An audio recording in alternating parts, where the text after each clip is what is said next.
Queridos irmãos e amigos, desejo que a paz do Senhor Jesus esteja sobre cada vida e em cada coração.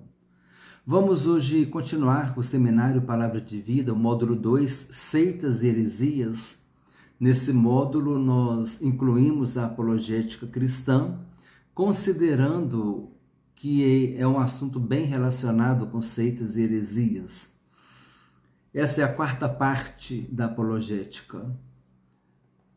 Estendeu-se um pouco mais além do planejado, mas tem sido bênção, tem sido muito enriquecedor. E vale a pena a gente aprofundar o máximo possível, aproveitar o momento para aprofundar. Resumo da videoaula 4. Origem da palavra apologia, o que é apologética, o que é apologética cristã, texto bíblico de 1 Pedro, capítulo 3, versículos 15 e 16, é o referencial da apologética, é a referência bíblica da apologética, é o texto áureo da apologética. Nós falamos sobre o conhecimento e sabedoria, a importância da apologética e o que é ser um apologeta. Isso nós vimos na videoaula 4. Agora o resumo da videoaula 5. Como deve ser feita a apologética? A apologética em um mundo secularista, um mundo sem Deus. A apologética em um mundo de fácil acesso à informação. Olha quanta coisa que nós já vimos. Na videoaula 6, a apologética cristã nas redes sociais. O que é apologética missional? Preocupação com a qualidade das publicações. E na videoaula de hoje nós veremos quais os tipos de apologética. Existem vários tipos, nós vamos destacar 3. Vamos dar ênfase em 3 tipos. E nós já consideramos alguma coisa a respeito disso nas outras aulas, mas hoje nós vamos ver mais a fundo. A interessante diferença entre 2 termos, teísmo e deísmo. Um é com T, o outro é com D. Teísmo e deísmo. E o que a apologética envolve? Nós vamos ver esses 3 itens hoje. Como sempre, lembrando que a matéria está na descrição do vídeo. É importante entendermos que nem todo método apologético é igual, uma vez que existem diferentes formas de abordar a defesa da fé cristã. Veremos em nosso curso 3 interessantes métodos apologéticos. Nós vamos aqui agora ver 3 tipos de apologia. 5.1, apologia bíblica. 5.2, apologia clássica. E o 5.3, apologia evidencial.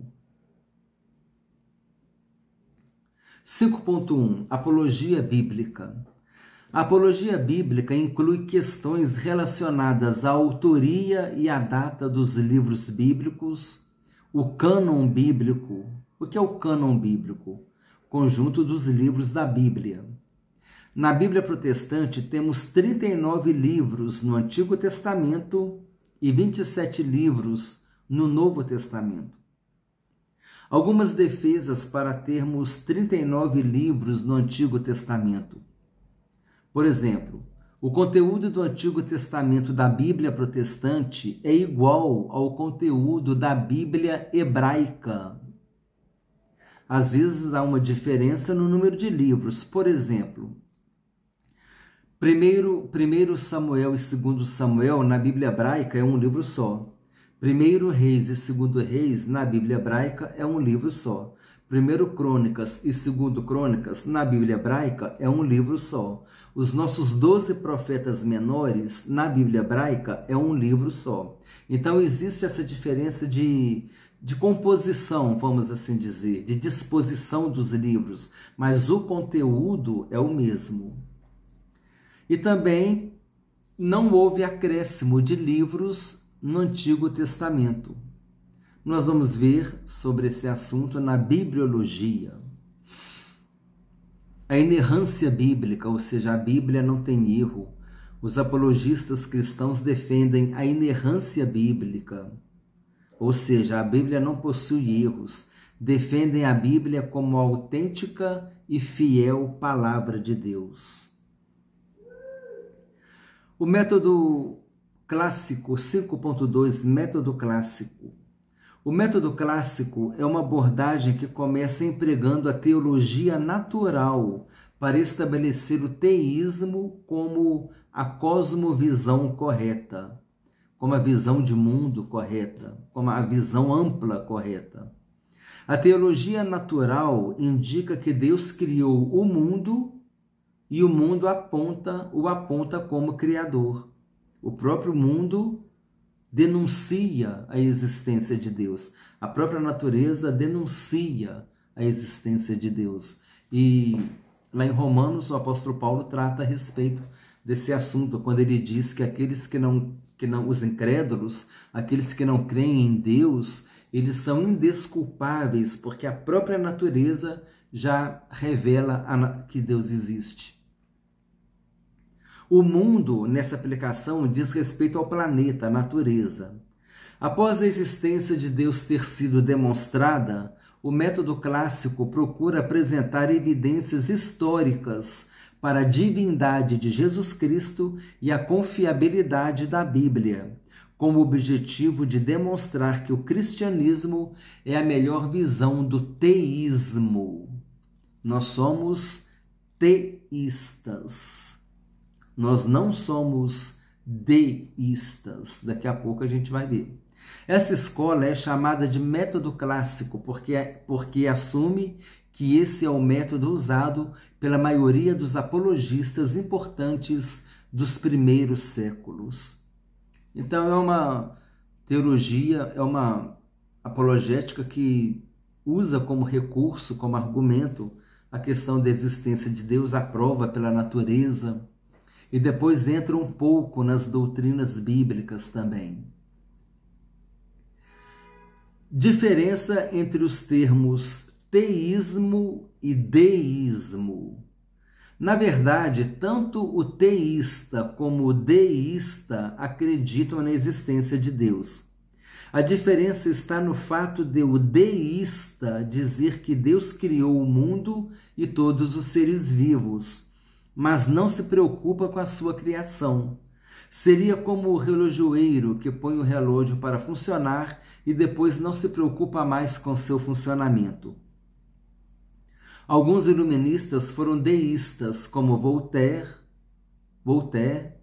Diderot e Locke. O teísmo, por sua vez, crê que Deus está cuidando de suas criaturas, que ele acompanha e mantém o controle de todas as coisas, sempre atento às suas necessidades. Então, o teísmo, que era o que nós cremos no teísmo, num Deus que ele criou todas as coisas, que criou o universo, criou o homem, e ele se preocupa com o homem. Ele se preocupa com o ser humano. Ele se preocupa com a humanidade. Ele quer o bem da humanidade. Ele não simplesmente criou e deixou a humanidade que seguir sozinha. Não, ele tem o controle. E nós costumamos dizer que Deus tem o controle, que ele é o Senhor da história, né? É Deus quem escreve a história da humanidade.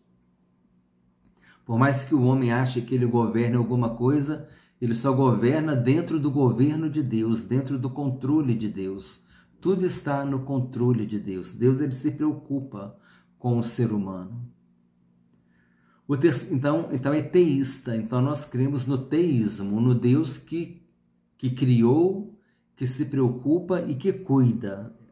É nesse Deus que nós cremos, que ama, né, as suas criaturas e aqueles que vêm a crer em Jesus, seus filhos. Deus ele quer o bem da humanidade. Deus ele quer o bem de todos. Então ele está cuidando, preocupando, zelando por nós. E não esse deísmo que Deus criou e deixou para lá, e a humanidade é que cuide do seu caminho, ela que escreva a sua história. Não é bem assim. Deus está no controle, cuidando de tudo.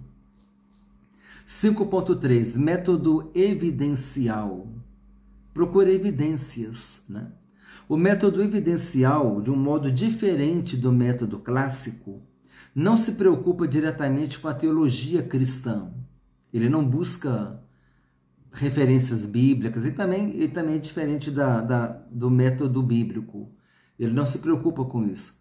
Os evidencialistas procuram evidências e argumentos em diversas áreas de conhecimento, como informações históricas, arqueológicas e até mesmo profecias messiânicas que já foram cumpridas. Eles consideram que as evidências materiais favorecem a validade do cristianismo. Como exemplo, eles fundamentam a fidelidade, a fidedignidade da Bíblia usando os seguintes argumentos. Isso é importante para nós aprendermos a defender a Bíblia, né? Letra A, está na descrição do vídeo, tá, irmãos? Letra A, ela foi preservada por fiéis copistas, de modo que o seu sentido permaneceu inalterado ao longo dos séculos. Isso é importante, irmãos. Isso é importante entender. Que nós temos o grego, o grego neotestamentário e o hebraico é o Antigo Testamento. Claro que aconteceram traduções e todo mundo que estuda idioma sabe que muitas vezes há alguma perda na tradução. As pessoas argumentam que na hora que fez a tradução perdeu a mensagem da Bíblia. Alguma coisa pode se perder muitas vezes até porque em determinado idioma, muitas vezes não existe uma palavra correspondente no outro idioma. Então, às vezes tem que pegar aquela ideia do que está sendo transmitido ali. Mas é importante entender isso. Não houve perda da mensagem. Por mais que tenha havido alguma perda de alguma tradução, quem mexe com tradução sabe que às vezes acontece alguma perda. E não fica naquele sentido literal, não confere muitas vezes uma tradução de um idioma com outro, porque muitas vezes falta vocabulário correspondente para poder compor aquela tradução. Mas não houve perda da mensagem. A mensagem bíblica, a tradução do Novo Testamento, do grego neotestamentário, a tradução do hebraico, não houve perda da mensagem. Então, esse argumento de que perdeu porque foi traduzida, esse argumento ele cai por terra. Não houve perda da mensagem. A mensagem ela foi preservada. Letra B. Muitas profecias foram cumpridas, antecipando acontecimentos internacionais em dezenas e até mesmo centenas de anos. Ela é coerente do início ao fim, sempre formando um único pensamento, ainda que seus escritores tenham vivido séculos de distância uns dos outros, e muitos deles não tinham o conhecimento de outros livros. Ela é precisa, e muitas das informações nelas contidas foram comprovadas arqueologicamente, por meio de escavações. Então aqui você vê esse texto na descrição do vídeo, você pode depois ler com mais calma e você vai ver alguns argumentos para defender a fidelidade da Bíblia. Observação. O método mais eficiente de se fazer apologética cristã vai depender da pessoa com quem estamos conversando e vai depender da situação. Diante dessa análise, você vai se basear mais em um ou dois desses métodos. Lembrando que aqui nós vimos só 3. O método bíblico, o método clássico e o método evidencial. Mas esses 3 já dá para a gente ter uma noção do terreno que a gente está pisando para fazer apologética, que a gente pode usar a Bíblia, que a gente pode usar argumentos geográficos, argumentos históricos, comprovações arqueológicas. Então existe muita evidência para comprovar a fidelidade da Bíblia. E fora que, né, A maior evidência é que ela permanece até hoje. Tem escritos de 4.000 anos, na casa de 4.000 anos, e são escritos que foram preservados até hoje. Que livro que foi preservado durante tanto tempo, que atravessou a história da humanidade, né? E a Bíblia, ela foi perseguida, ela foi destruída, mas Deus preservou a Bíblia, não permitiu que os seus registros fossem perdidos. Tudo isso a gente estuda na bibliologia, quando o Antigo Testamento, por exemplo, os judeus sofreram muitas perseguições, então eles espalharam pelo mundo, foram pelo mundo afora, e o judeu era muito zeloso com a lei, né? Muito zeloso com a palavra, então todo mundo, os judeus tinham cópia, eles tinham muitas cópias, então por mais que tivesse queimado cópia, sempre foi preservado o conteúdo bíblico foi preservado tanto no Antigo Testamento como no Novo, como nós temos até hoje. Ao longo da história da humanidade, a Bíblia permanece. E o próprio Jesus depois falou, né? Passará o céu e a terra, mas a minha palavra não passará. Então, o uso do método vai depender da pessoa com quem você estiver conversando. Eu entendo assim, por exemplo, se você for fazer uma apologética com pessoas que acreditam em Deus, que são religiosos, você pode usar mais apologia bíblica. Você não vai ter que suar, né, a camisa para convencer a pessoa a respeito da Bíblia, porque ela já crê que a Bíblia é a palavra de Deus. Então, o campo fica mais fácil e você já vai, na própria doutrina bíblica, você vai esclarecendo para eles. Agora, se houver um questionamento sobre a inerrância bíblica, sobre a infalibilidade e a fidelidade da Bíblia, aí você já tem que usar o método evidencial. Você já tem que falar, não, mas a arqueologia está provando a Bíblia. Não, mas fatos históricos comprovam a Bíblia. E aí você vai trabalhando nessas evidências que conduzem à fidelidade da Bíblia. Então, você vai usar o método evidencial, que aborda questões históricas, arqueológicas, o cumprimento de profecias. Tudo vai depender da situação. Item 7. O que a apologética envolve? A apologética pode envolver vários assuntos, como nós já falamos. A validade da Bíblia e a verdade dos seus ensinamentos. Podemos usar o método evidencial, que não se preocupa com as doutrinas bíblicas, mas ele se preocupa com evidências históricas, arqueológicas, geográficas. A existência de Deus. A apologética também se preocupa em comprovar a existência de Deus. Então, a validade da Bíblia, a existência de Deus. Então, na existência de Deus, a gente pode usar muito o método clássico, porque ele fala a respeito da teologia natural, essa teologia mais associada a Deus se revelando por meio da natureza. E também podemos lançar mão da Bíblia, citando Romanos capítulo 1, ali quando Paulo fala a respeito de que Deus se revela por meio da natureza. E nós temos também a identidade de Jesus, a sua divindade. Outro argumento, a gente já vai mais na parte da teologia bíblica, também trabalhar essa questão da divindade de Jesus Cristo, conduzindo as pessoas a crerem que Jesus é o verdadeiro Deus e verdadeiro homem, é o Deus que se fez homem para morrer por nós na cruz do Calvário. Então, nós temos aqui os três métodos, o método bíblico, o método clássico e o método evidencial, que nós podemos usar para fazer a apologia cristã. Então, com esse comentário, nós terminamos a aula de hoje e eu espero que tenha ficado bem claro. Dá uma olhadinha, faz uma leitura no conteúdo da descrição do vídeo. Falamos sobre deísmo, falamos sobre teísmo, fizemos uma boa abordagem sobre apologética. Desejo que Deus te abençoe abundantemente, em nome do Senhor Jesus Cristo.